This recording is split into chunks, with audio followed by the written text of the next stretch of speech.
In the quiet street of Chihuahua, Mexico, there stands a small bridal shop called La Papilla shop. Well, despite the name being popular, this shop really was popular back then and even now, because in its window is a mannequin so realistic that the people thought she might not be a mannequin at all. They call her La Pascualita, the corpse bride of Mexico. It all began March 25th, 1930s. Yeah, this was like a century ago. So 1930s means this was like 90 years ago, more than 90 years ago. A new bridal mannequin appeared in the window of La Papilla, a local wedding dress shop owned by a person named Pascuala. She wore a stunning lace gown, her skin pale but flawless, her eyes soft and glassy, and her expression seemed like more natural than a mannequin. It seemed like more human. But something about her was different, definitely. This wasn't like any other mannequin people had seen before. Her hands had wrinkles, her nails looked real, her eyelashes perfectly delicate, even veins were visible beneath her skin. Like, since when does mannequin has nails? Or wrinkles, or eyelashes, or even veins? Since when do we include those things when we're preparing a mannequin for like a small dress shop that is also a bridal dress shop? So like half of the body is covered by the white gown, by the bridal dress. So what's even the point of including nails? Nails I can understand. Eyelashes also, yeah, it might give a perfect look for the mannequin. But hand wrinkles and veins beneath the skin, like what even the purpose of adding those things like that to a mannequin, which is exhibited in a soft front window in a dress shop? So due to this unnatural look of this mannequin, it didn't take long before locals started whispering about this. Rumors spread quickly through Chihuahua. They said that Pascula, the shop owner, had a beautiful daughter who was about to get married.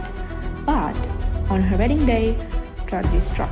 To everyone's surprise, that she had died on the day of her wedding day, which is very suspicious and not normal at all, because normally people do not die on their wedding day. It's not normal at all. It's weird. It's just, I mean, it can be an accident or an incident, some sort of it can be, but still suspicious.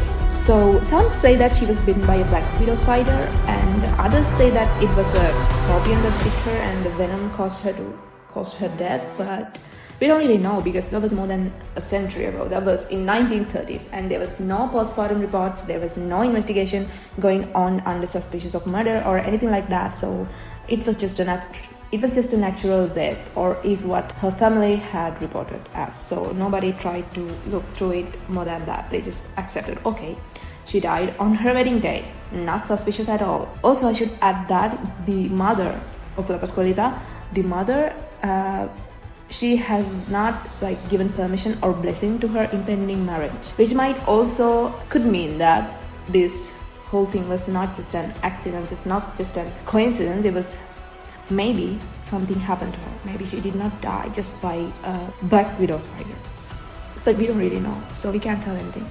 Anyways, a few days later, the mannequin appeared, and everyone noticed that it looked exactly like Pascola's daughter. Was this all just a coincidence, or had the grieving mother done the unthinkable? Nobody knew.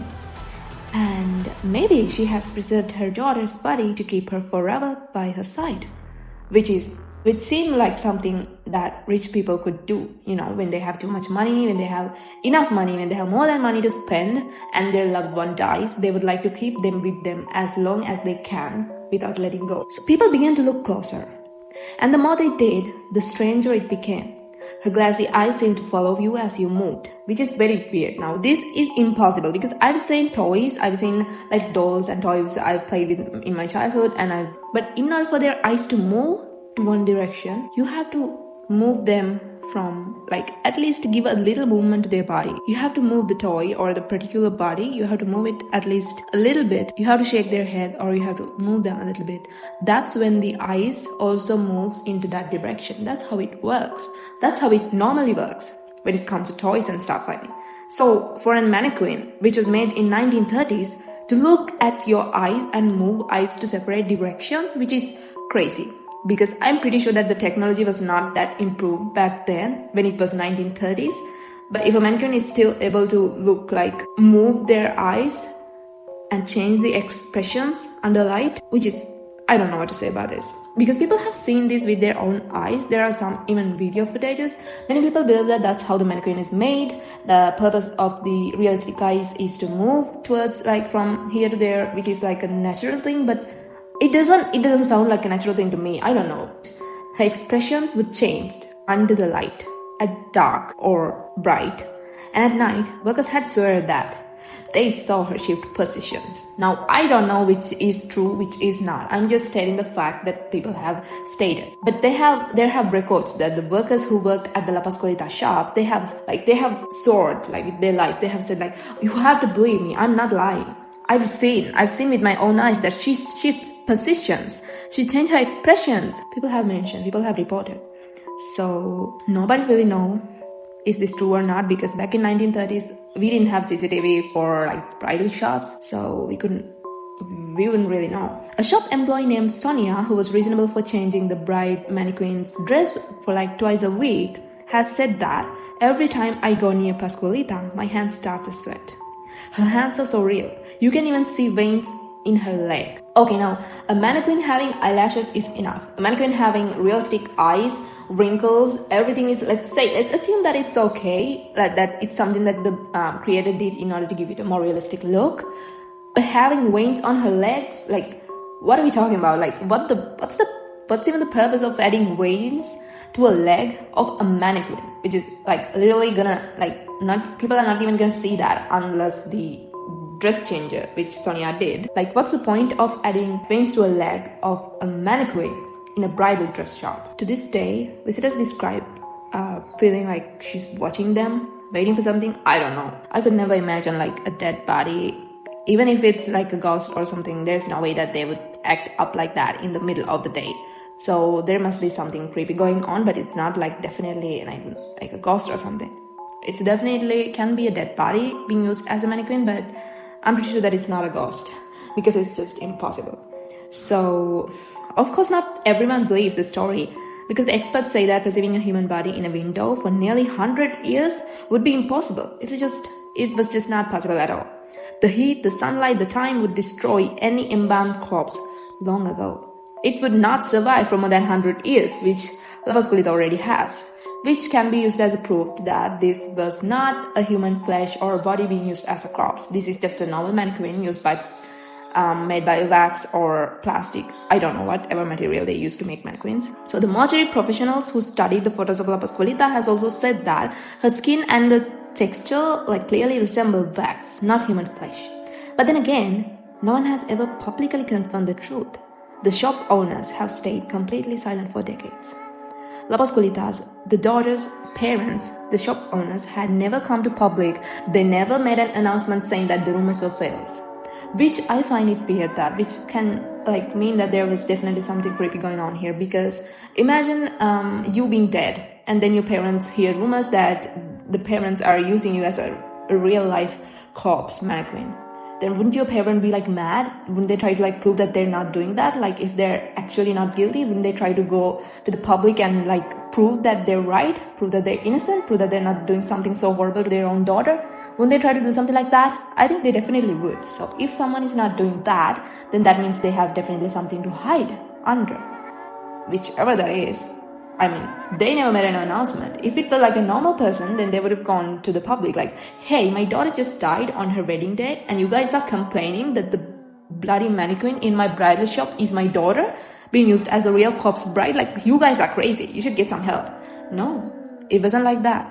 The shop owners were quiet. They did not complain about the rumors. They did not try to make themselves look innocent. They did not try to talk about it. They just ignored it. They did not give a fuck. And this silence only deepens the mystery even more, because whether real or not, La Pascualita has become part of Mexican folklore, because the tourism from around the world visit just to see her, including me, standing in the window in her timeless white dress, frozen in beauty and rumor, blah blah blah. Everyone just curious to see this human-like mannequin. Some even bring offering, flowers and prayers, believing her spirit brings good luck to brides, but I don't really get that shit. Like, Come on, guys. She died on her wedding day. Like, she died. She literally died on her wedding day as a bride. She did not even get to be a bride. I know I'm saying this is very bad in a very disrespectful way, but I'm not trying to be disrespectful. But I'm just saying that you guys are like, by praying, like, she couldn't, how can she bless your wedding when she couldn't even survive on her own wedding day?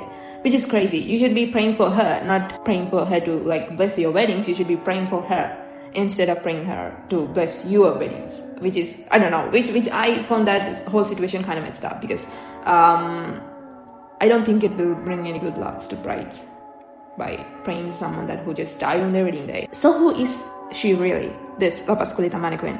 A perfectly crafted mannequin, or the preserved body of a bride who never got to say I do? Just imagine, okay, this isn't like my thoughts. Just imagine you're working at the La Pascualita shop back in 1930s. You're just a normal person who's working part-time, overtime, or whatever. You're doing your night shift. You have to change the clothes, so you're just like removing the clothes from the mannequin and then trying to get the new ones, and you just turn back. And then you and like only your fellow co-workers, like 2 or 3 people, are the only people who are at the shop right now. Everything is quiet, dark, lights are off, dim, and then you hear someone from behind say, I do.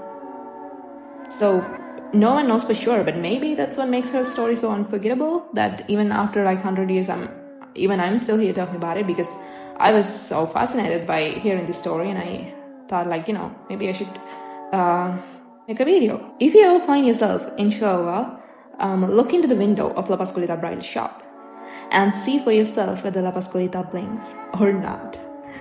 So, what do you believe? Is she real or just a legend? Comment down below and tell me what you think. Don't forget to like and subscribe, and join me next time for another story that blurs the line between the living and the dead. Bye!